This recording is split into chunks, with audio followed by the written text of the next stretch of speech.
Hello again.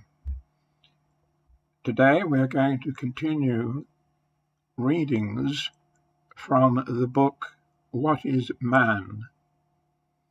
Adam, Alien or Ape? Now, we have already worked through chapter 1 of this book, and we're now going to begin chapter 2. I did, in fact, read the first half of chapter 2 in a previous format, but I've decided to repeat it in the new format and then continue with the second half of chapter 2 and publish the 2 episodes at the same time. So here we go with our second reading. There'll be a short pause while I turn it up. Chapter 2 is entitled The Cheshire Cat Cosmos. Well, that's the joke title, and the subtitle is this: Can a universe create itself from nothing? And we begin with a quotation from the late Stephen Hawking book, The Grand Design. And they say, because there is a law like gravity, the universe can and will create itself from nothing. Spontaneous creation is the reason there is something rather than nothing. Why the universe exists, why we exist. It is not necessary to invoke God to light the blue touch paper and set the universe going.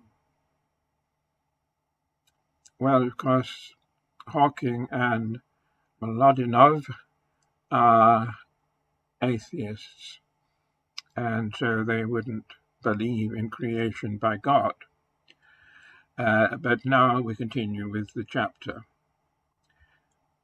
Before we proceed to consider what is man, the title of the book, it will be helpful to ask a more down-to-earth question.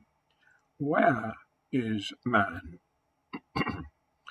For if the universe or cosmos is a meaningless accident of nature, containing billions of life-supporting planets, then everything in it, including man, is also likely to be accidental. If, on the other hand, the cosmos was created by God, as the Bible claims, then man is also likely to be special or even unique, brought into existence for a purpose. Our view of cosmic origins will therefore inevitably affect the way we see human origins and the significance of man. So how did the universe come to exist? Why, is there something rather than nothing? It is pleasing to report that atheists like the late cosmologist Stephen Hawking, cited above, and Lawrence Krauss, in his book A Universe from Nothing, have come round to the idea that the universe did, after all, arise ex nihilo, out of nothing. Thus they endorse a view proposed by the Bible over 3,000 years ago, while denying that God had anything to do with it. In this chapter, we're going to see how they reached that opinion, but we shall see more. We shall also pursue their atheistic thinking to its logical endpoint, namely, the necessity of God. So let's retrace their collective steps as they stumble their way to this surprising conclusion. In order to do so, we need to review how atheistic thinking has evolved over the last 100 years or so. Subheading: Who made God? Who Made God is, of course, the title of the prequel to this book, but here we'll focus on the reason why this is the atheist's favourite ontological question. In full, the question reads, if God made everything, who made God? And is asked with an interesting purpose. To help explain this, I need to retell the story of the Tower of Turtles, or tortoises. A turtle is an aquatic tortoise. Anyone who has read Who Made God, or Stephen Hawking's book A Brief History of Time, will be familiar with the story. But I need to repeat it here for newcomers. The apocryphal story relates how a little old lady challenged the speaker following a public lecture on astronomy and the solar system. Your lecture is all wrong, she declared. The Earth is not suspended in space, but is supported on the back of a giant turtle. So what is the turtle standing on? Asked the lecturer with a superior smile. On the back of another turtle, she replied. And what is that turtle standing on? Pressed the lecturer. It was the lady's turn to be scornful. It's turtles all the way down, she declared triumphantly. Whether true or not, the story is surely a libel on little old ladies, but it does serve to introduce us to the fallacy of infinite regress, or regression. An infinite regress consists of an unending series of explanations in which each explanation needs in turn to be explained. Like the infinite Tower of Turtles, such explanations have zero explanatory power, because they never make contact with the ground level of reality. It is this kind of reasoning that lies at the heart of the Who Made God question. Atheist standard-bearer Richard Dawkins seems to think it is a valid question.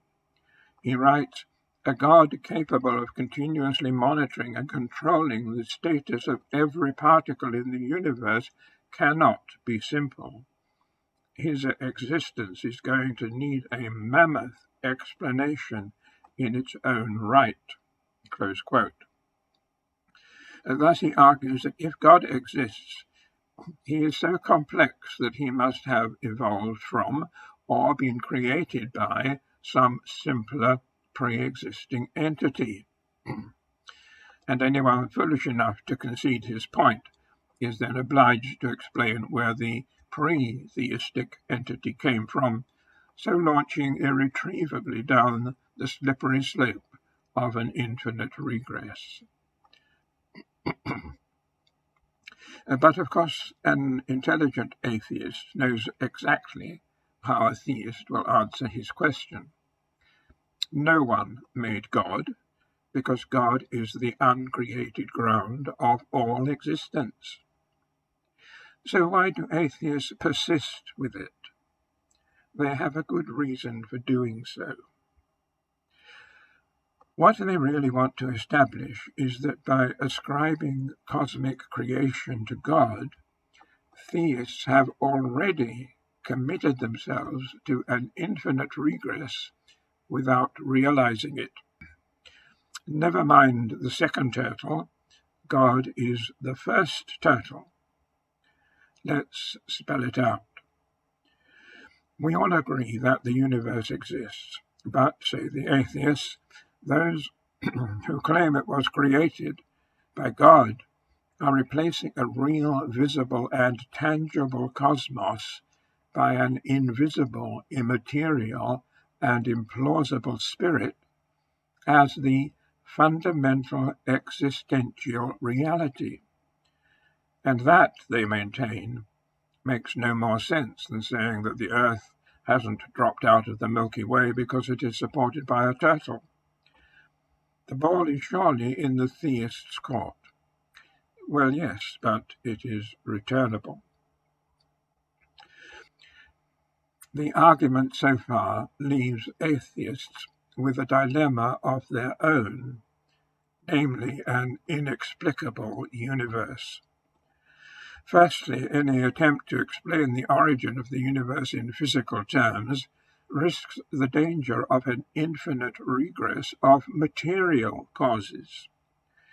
Secondly, if the physical cosmos is itself the ultimate reality, then there is no point in trying to explain its existence. It must be accepted as an inexplicable brute fact.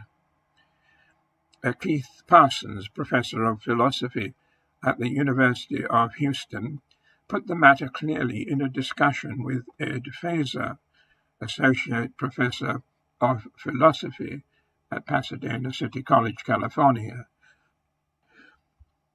I think you and I agree that explanatory hierarchies will come to an end with an uncaused cause.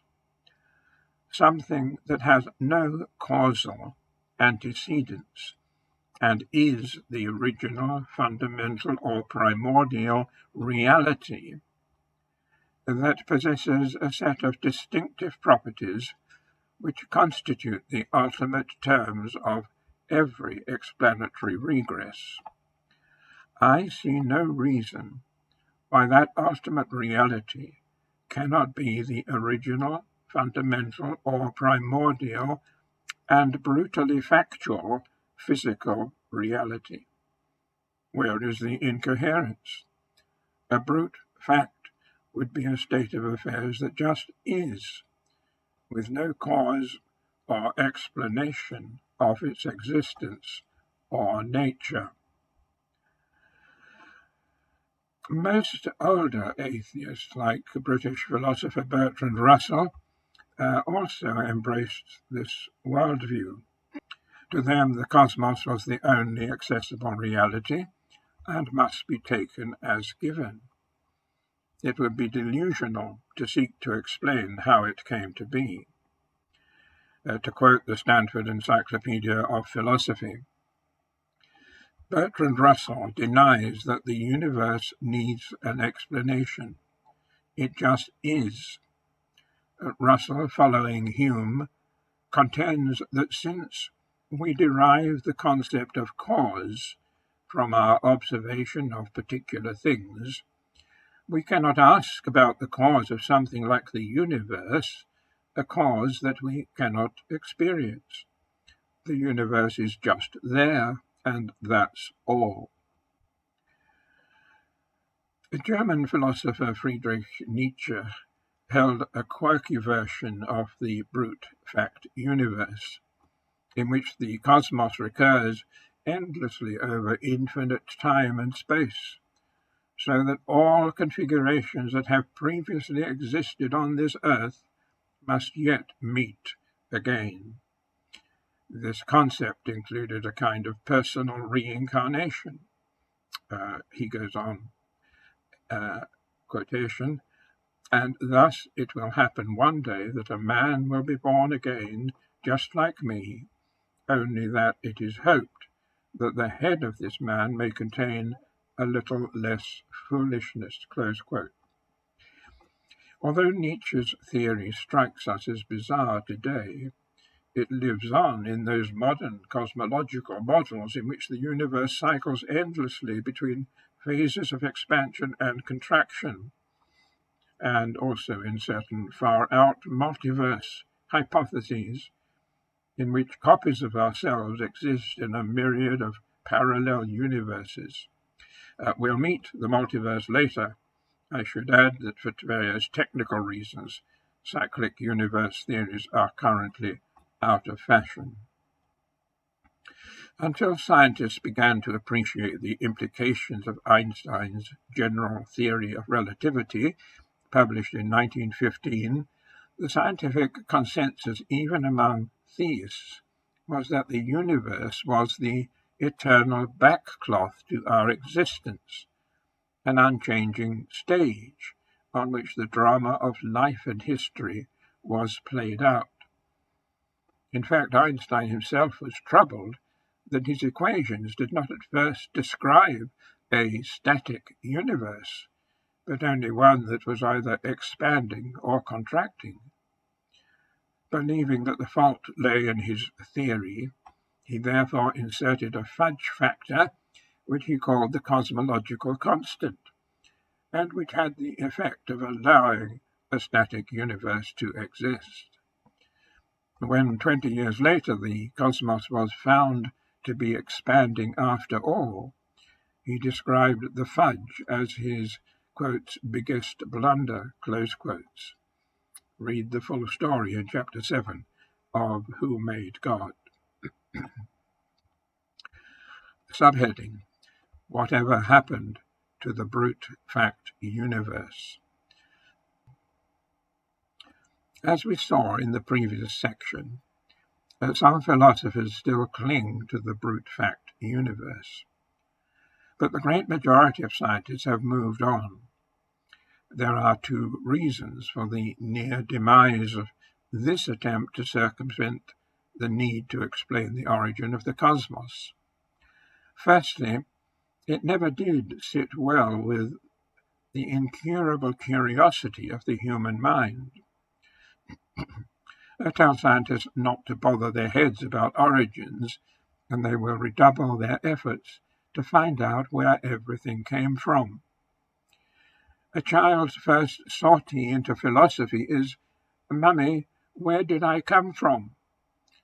The child is not seeking a lesson in reproductive biology. Recognizing for the first time that it has a self, which is distinct from the selves of its parents and siblings, it wants to know how that self came to exist.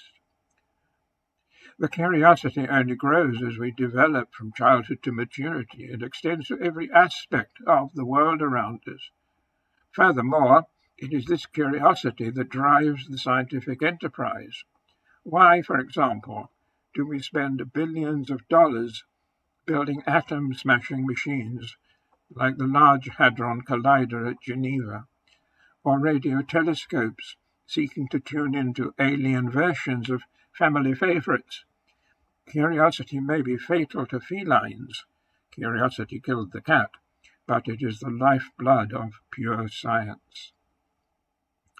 To be told that because the universe is the ultimate reality, there is no point in asking where it came from, simply does not satisfy our thirst for knowledge. But there is a second and even greater problem for the brute fact universe, namely that the overwhelming consensus among cosmologists today requires the cosmos to have begun. Once again, I must refer the reader to my book, Who Made God, for the full story. But the discovery that the universe is expanding leads most experts to believe that it had its origin in a hot Big Bang, which itself emerged from an initial singularity, a theoretical condition where physical quantities like density and temperature are infinite, and the laws of nature no longer apply. Although there is no shortage of speculations about how the singularity might be avoided, the evidence in favor of a singularity origin of the cosmos is strong. One example is the mathematical proof by three leading cosmologists, Arvind Borde, Alan Guth, and Alexander Vilenkin, none of whom has any religious axe to grind. In the Tufts University newspaper Tufts Now, Jacqueline Mitchell writes, By now there's scientific consensus that our universe exploded into existence almost 14 billion years ago in an event known as the Big Bang. But that theory raises more questions about the universe's origin than it answers, because the most basic one, what happened before the Big Bang, is one of those questions. Some cosmologists have argued that a universe could have no beginning, but simply always was. In 2003, Tufts cosmologist Alexander Vilenkin and his colleagues Arvind Borde and Alan Guth proved a mathematical theorem showing that under very general assumptions, the universe must in fact have had a beginning. The article continues to explain that Vilenkin and his student Audrey Mithani have since examined 3 potential loopholes in the 2003 theorem, strengthening the original premise that the universe did in fact begin. Vilenkin does not ignore the claim that as a singularity is approached with decreasing size, quantum physics may take over, making it doubtful that a singularity would ever actually occur, and replacing it by a tiny quantum egg. But he makes it clear that if this happened, some laws of nature would still need to operate, a point I shall develop shortly. He also argues that any such quantum egg would be unstable and unlikely to have existed eternally in the past. To summarize, Vilenkin himself is clear enough about the implications of his work. Quotes, "It is said that an argument is what convinces reasonable men, and a proof is what takes to convince even an unreasonable man. With the proof now in place, cosmologists can no longer hide behind the possibility of a past eternal universe. There is no escape. They have to face the problem of a cosmic beginning." The upshot of all this: anything that begins to exist must have a cause, and if the universe had a beginning, it must also have a cause. This is fairly self-evident, but is formalized in what is called the Kalam cosmological argument. It is such reasoning that has led atheists like Stephen Hawking and Lawrence Krauss to propose in recent books that the universe created itself, leaving God redundant. So let's consider their claim.